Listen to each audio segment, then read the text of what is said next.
Hi everyone, it's Rob Watson, the module leader for TECH1502 Introduction to Community Media, and this is a short summary of what we'll be covering in the 11th lecture, which is called, which is about media literacies.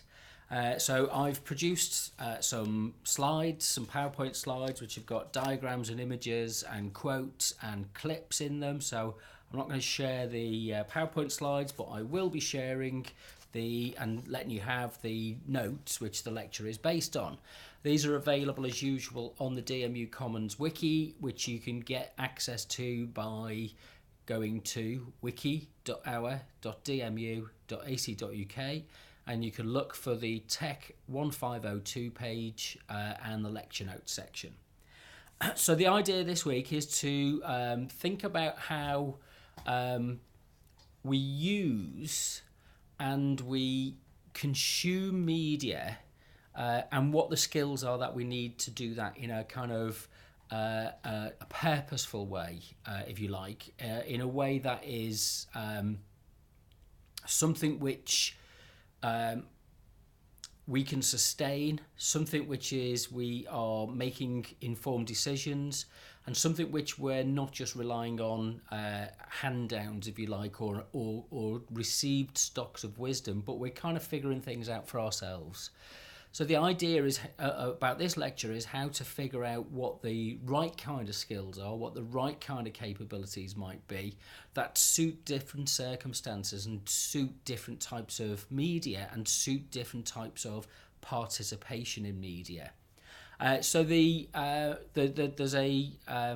some reading on the which I've posted a link to on the wiki, which is a background document which was produced for the European Commission, which is called European Approaches to Media Literacies, which is quite a comprehensive read of the kind of basic digital literacy skills that I think anybody's going to need going forward, and this is kind of what the education systems and countries have been geared up to produce and develop.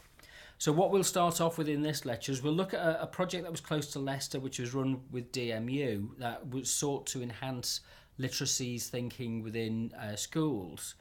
But we'll also look at the idea of literacies as something which is contested, something which isn't straightforward, because there are people have different notions of the idea of what should we do, how should we consume media, how should we read and think about media. So these things aren't straightforward, they're a contested concept.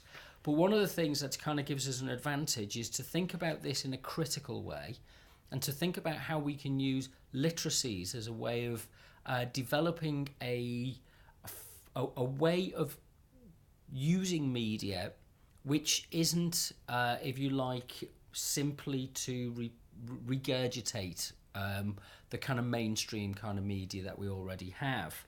And sometimes this is about starting off with thinking about how we develop our knowledge, how we understand and comprehend forms of media, how we apply and use our knowledge, what kind of levels of analysis we bring to it, and how we make evaluations. So one of the things we'll be using for this is Bloom's Taxonomy, which is a way of structuring thinking in terms of going from something which is, you know, that thing when you may be riding a bike and you go from being consciously incapable, you don't know what you're doing on the bike, and then you move to being unconsciously capable because you're fluent and you don't have to think about what you're doing.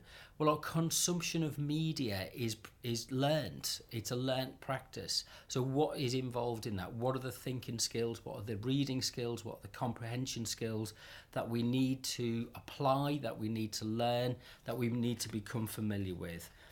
So we'll look at this in the frame as well of thinking about how this is actually it's contested, so it's a political problem as well, because it could be argued that the people in power, they don't want us to have these skills because it means that we're independent. It means that we're capable of developing and interacting with each other in a meaningful way, which challenges the elites and the hierarchies and those who control the media industries as it is.